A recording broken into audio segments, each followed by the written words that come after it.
पुनः एक नए वीडियो में आप सभी का स्वागत है। जैसा कि आप जानते हैं कि हम आपके लिए संस्कृत का रिवीजन शुरू कर दिए हैं और आपके लिए संस्कृत में जो है संस्कृत का जो आपका सबसे फर्स्ट बुक हो जाता है उसमें कुल 14 चैप्टर हैं, जिसमें से सबसे पहला जो चैप्टर है आपका वो है मंगलम। और मंगलम चैप्टर का हम रिवीजन आपको करा चुके हैं, तो अगर आप इस वीडियो को नहीं देखे हैं तो आप इस वीडियो को जा कर के देख सकते हैं। रिवीजन हम आपको इसको अच्छी तरह से करा दिए हैं। और आपका जो दूसरा चैप्टर है आपका पाटलिपुत्र वैभवम। तो आज हम बात करेंगे पाटलिपुत्र वैभवम के बारे में। देखिए, पाटलिपुत्र वैभवम का मतलब होता है पाटलिपुत्र का वैभव। हाँ, ये वही पाटलिपुत्र है जिसे हम आज पटना के नाम से जानते हैं और जो गंगा के किनारे बसा हुआ है, और ये हमारे बिहार की राजधानी है जो आप सभी का प्रिय है। तो इसका रिवीजन हम लोग देखने वाले हैं एकदम वन शॉट में। तो चलिए आगे बढ़ते हैं और वीडियो को शुरू करते हैं। लगभग हम इस पूरे चैप्टर को 10 से 15 मिनट में फिनिश कर लेंगे और इसमें हम आपको ये जो चैप्टर है इसका संपूर्ण हिंदी बताने वाले हैं। तो आइए रिवीजन शुरू करते हैं। देखिए, अगर पटना की बात करते हैं, पटना का नाम जैसे ही आता है तो आपके माइंड में चिड़ियाघर का फोटो ऑटोमेटिक छप जाता होगा। इस तरह का कुछ चिड़ियाघर आपको दिखता होगा जहां बंदर, अनेक प्रकार के जानवर, पशु पक्षी यहाँ पे देखने के लिए मिलते हैं। फिर वहाँ पे तारामंडल भी आप लोग ज़रूर देखे होंगे, अगर कभी आप घूमने के लिए गए हैं तो तारामंडल ज़रूर देखे होंगे। और भगवान बुद्ध की भी काफ़ी अनेक प्रतिमा लगाई गई है, वहाँ पे अनेक संग्रहालय बनाए गए हैं। आइए हम इसका परिचय देखते हैं। देखिए, बिहार राज्य की राजधानी पटना शहर सभी समयों में महत्वशाली रहा है और इसका इतिहास जो है यह लगभग 2500 वर्षों का है। ये आप याद रखेंगे, पटना का इतिहास कितने वर्षों का है, तो लगभग 2500 वर्षों का है। यहाँ धार्मिक स्थान, राजनीतिक स्थान और औद्योगिक स्थान विशेष रूप से आकर्षक हैं।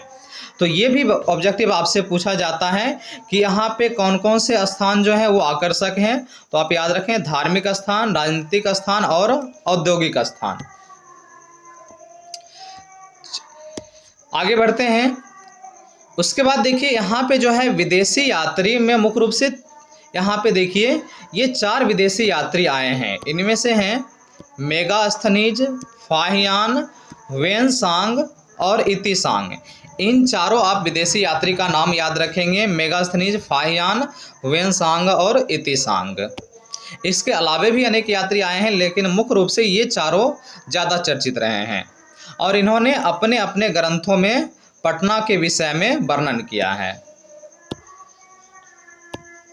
चलिए आगे देखते हैं। तो ये जो है ये पटना के बारे में कुछ सामान्य परिचय था। अब यहाँ से ये आपका पाठ जो है सो वो शुरू हो जाता है। देखिए, पाटलिपुत्र वैभवम आपका पाठ है जिसका अर्थ है पाटलिपुत्र का वैभव। प्राचीन भारतीय नगरों में अग्रणी पटना गंगा नदी के किनारे बसा विचित्र महानगर है। तो आप याद रखेंगे, पटना किस नदी के किनारे बसा हुआ है, तो ये हमारे पवित्र गंगा नदी के किनारे बसा हुआ है। इसके विषय में दामोदर गुप्त नामक कवि ने कूटनीताक्ष काव्य में कहा है। तो आप ये याद रखेंगे यहाँ पे कि दामोदर गुप्त जो हैं, दामोदर गुप्त ने किसकी रचना की है, तो कूटनीम ताक्ष की रचना की है। और इसमें पटना के विषय में क्या कहे हैं, आइए देखते हैं। देखिए, दामोदर गुप्त ने पटना के विषय में कहा है कि पृथ्वी पर पाटलिपुत्र नामक नगर शिक्षा और वैभव की दृष्टि से अति गौरवशाली इंद्रलोक के समान है। इतिहास में सुना जाता है कि भगवान बुद्ध के समय गंगा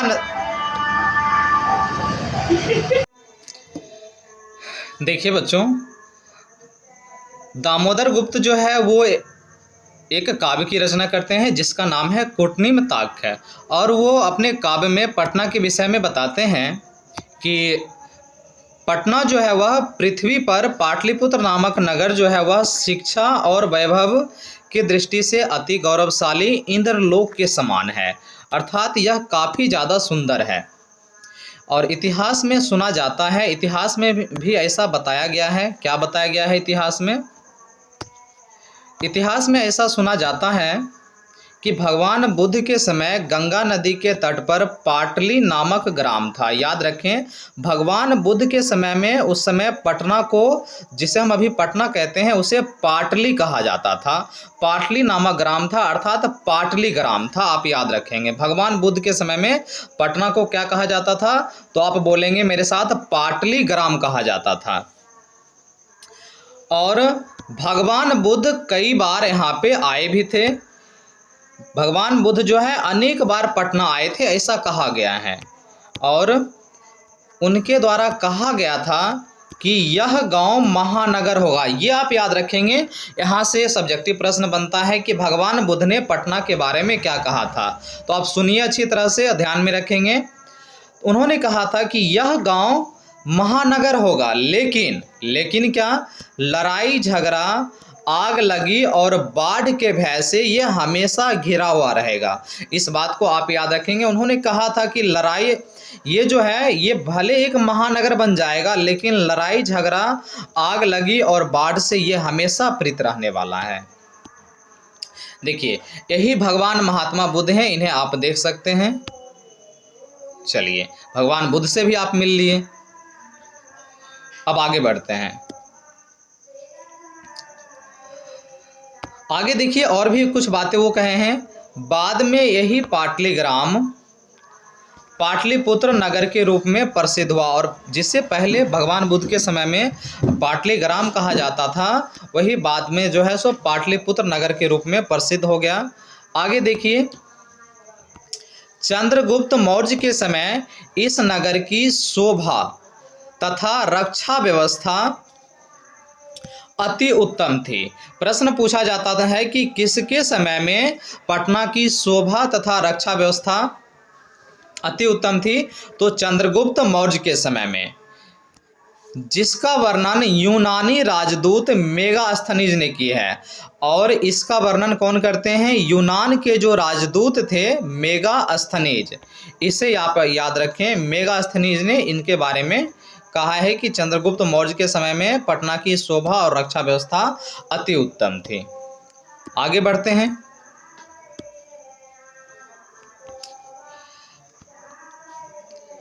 और उन्होंने अपनी आत्मकथा में लिखा है कि इस नगर की संपन्नता अशोक के समय में और अधिक थी। अशोक के समय में काफ़ी अधिक थी। ये भी मेगास्थनीज ही लिखते हैं कि अशोक का जब शासन काल चल रहा था, अशोक का जब शासन था हमारे भारत में, तो उस समय जो है इस नगर की संपन्नता और भी ज़्यादा अधिक थी।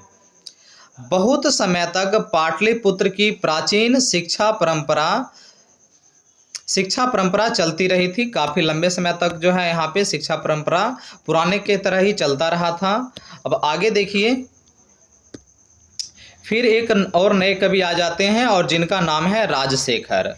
राजशेखर नामक कवि ने अपने काव्य मीमांसा नामक ग्रंथ में आदरपूर्वक वर्णन करते हैं। देखिए, यहाँ पे फिर एक और आ जाते हैं यहाँ पे कवि, जिनका नाम है राजशेखर। और राजशेखर की रचना कौन सी है? तो राजशेखर की जो रचना है वो है काव्य मीमांसा। इससे पहले हम आपको बताए हैं, इससे पहले एक कवि आए थे दामोदर गुप्त आए थे। और इन्होंने किस किताब की रचना की है और उसमें पटना के बारे में बताया गया है, इसके बारे में आप हमें कमेंट बॉक्स में जवाब देंगे कि उन्होंने कौन से किताब की रचना की। राजशेखर जो है वो काव्य मीमांसा नामक ग्रंथ लिखते हैं, और वो इसमें जो है सो आदरपूर्वक पटना का वर्णन करते हैं। और पटना के बारे में क्या कहते हैं देखिए। साथ ही साथ यहाँ वर्ष उपवर्ष पाणिनि, पिंगल, व्याडी, वररुचि, पतंजलि आदि लोगों ने ज्ञान का विस्तार और ख्याति पाई है, ज्ञान का विस्तार भी किया है इन लोगों ने और अनेक ख्याति भी प्राप्त की है, अर्थात अनेक प्रसिद्धि भी उन्हें मिली है। आगे बढ़ते हैं। देखिए फिर पटना के बारे में कहा गया है, क्या कहा गया है कि कुछ प्राचीन ग्रंथों तथा पुराणों में पाटलिपुत्र का दूसरा नाम, देखिए कुछ प्राचीन ग्रंथ में ऐसा कहा गया है कि पाटलिपुत्र का जो दूसरा नाम है इसे पुष्पपुर या कुसुमपुर ऐसा भी देखने के लिए मिलता है, अर्थात इससे पहले जो है पुष्पपुर या कुसुमपुर भी कहा जाता है और कहा जाता था, ठीक है ना। और इससे पता चलता है कि नगर के समीप फूलों का उत्पादन अधिक होता था। देखिए ऐसा इसका जो नाम है कुछ प्राचीन ग्रंथों में देखने के लिए मिला है कि पाटलिपुत्र, जिसे हम अभी पटना कहते हैं, इसका नाम काफ़ी प्राचीन समय में पुष्पपुर या कुसुमपुर था और ऐसा अनुमान लगाया गया है और अनेक शोधों से पता चला है कि उस समय जो है सो यहाँ पर पटना के समीप जो है फूलों का काफ़ी ज़्यादा उत्पादन होता था और इसीलिए इसका नाम उस समय पुष्पपुर या कुसुमपुर पड़ा था।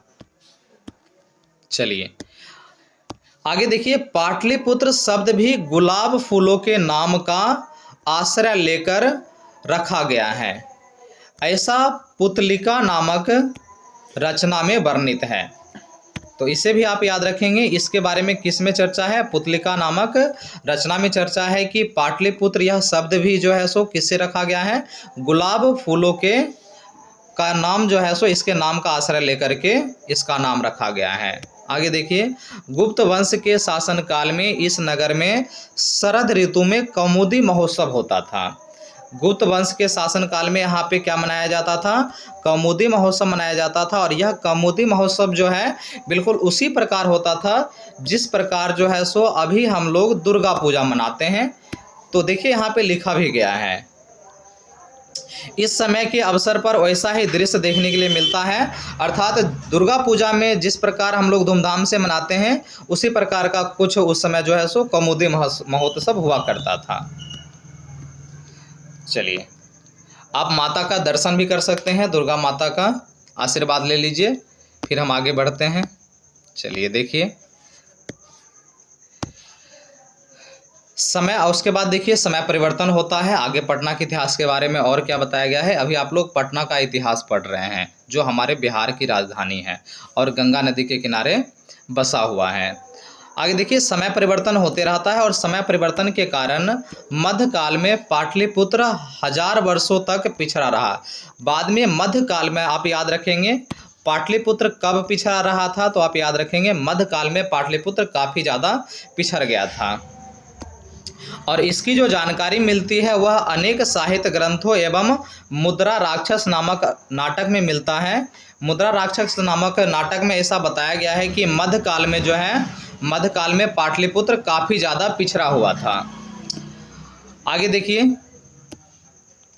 मुगल शासन काल में इस नगर का विकास हुआ था और उसके बाद जब मुगल का शासन आता है तो उस समय इस नगर का अर्थात पटना का विकास होता है और अंग्रेज शासन काल में भी जो है सो इस नगर का काफ़ी विकास होता है।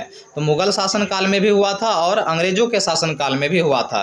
इससे पहले भी हम आपको बताएं कि चंद्रगुप्त मौर्य के समय में भी जो है सो इसकी रक्षा व्यवस्था काफ़ी अच्छी थी और अशोक के समय में भी जो है सो पटना का काफ़ी ज़्यादा विकास हुआ था।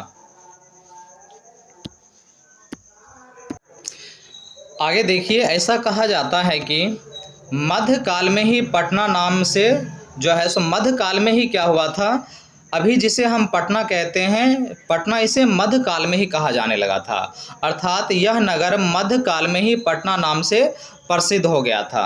तो पूछा जाएगा पटना जो है सो पटना नाम से अभी जो पहले पाटलिपुत्र था यह पटना नाम से कब प्रसिद्ध हुआ था, तो आप याद रखें मध्यकाल में।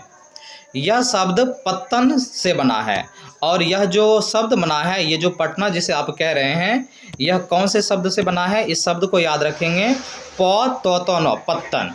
पत्तन शब्द से बना है। नगर का पालन और रक्षा करने वाली देवी जिसे पटन देवी कहा जाता है आज भी पूजी जाती है। पटना में आज भी जो है सो पटन देवी की मूर्ति लगी हुई है, इनका प्रतिमा लगा हुआ है और आज भी जो है सो इन देवी को पूजा जाता है, इनकी पूजा की जाती है। अगर आप पटना जाएंगे घूमने के लिए तो आप इस मंदिर में ज़रूर जाइएगा घूमने के लिए। इस समय पाटलिपुत्र अर्थात पटना नामक नगर अति विशाल बिहार की राजधानी। आप देखिए वर्तमान के बारे में, पटना के बारे में क्या कहा जा रहा है। वर्तमान में जैसा कि आप सभी जानते हैं कि पटना जो है, पाटलिपुत्र जिसे हम अभी पटना कहते हैं, यह काफ़ी विशाल है, एक बहुत ही बड़ा जो है सो यह नगर बन चुका है और यह हमारे बिहार की राजधानी भी है। आए दिन इसका विस्तार हो रहा है और आने वाले समय में इसका लगातार विस्तार भी हो रहा है और ये काफ़ी ज़्यादा विकास भी कर रहा है। इस नगर के उत्तर दिशा में गंगा नदी बहती है। याद रखेंगे, गंगा नदी किस दिशा में बहती है, तो पटना के उत्तर दिशा में गंगा नदी बहती है। इसके ऊपर एशिया महादेश का सबसे लंबा पुल। आप याद रखें, हम लोग कौन से महादेश में आ जाते हैं, तो एशिया महादेश में आ जाते हैं। भारत एशिया महादेश में आ जाता है और एशिया महादेश का जो सबसे लंबा पुल है जो कि गांधी सेतु है, और यह गांधी सेतु भी आप याद रखेंगे कि पटना में ही बना हुआ है और ये गंगा नदी के ऊपर बना हुआ है। आगे देखिए इस नगर में और भी क्या क्या चीज़ें हैं। इस नगर में उत्कृष्ट संग्रहालय है अनेक, और उच्च न्यायालय है, सचिवालय है, गोलघर है, तारामंडल है, जैविक उद्यान है, जहाँ पे जैविक उद्यान है, और मौर्य कालिक अवशेष भी अनेक पड़े हुए हैं यहाँ पे। महामंदिर भी, और यहाँ पे महावीर का मंदिर भी है। इसके अलावा और भी कुछ दर्शनीय स्थल यहाँ पे हैं।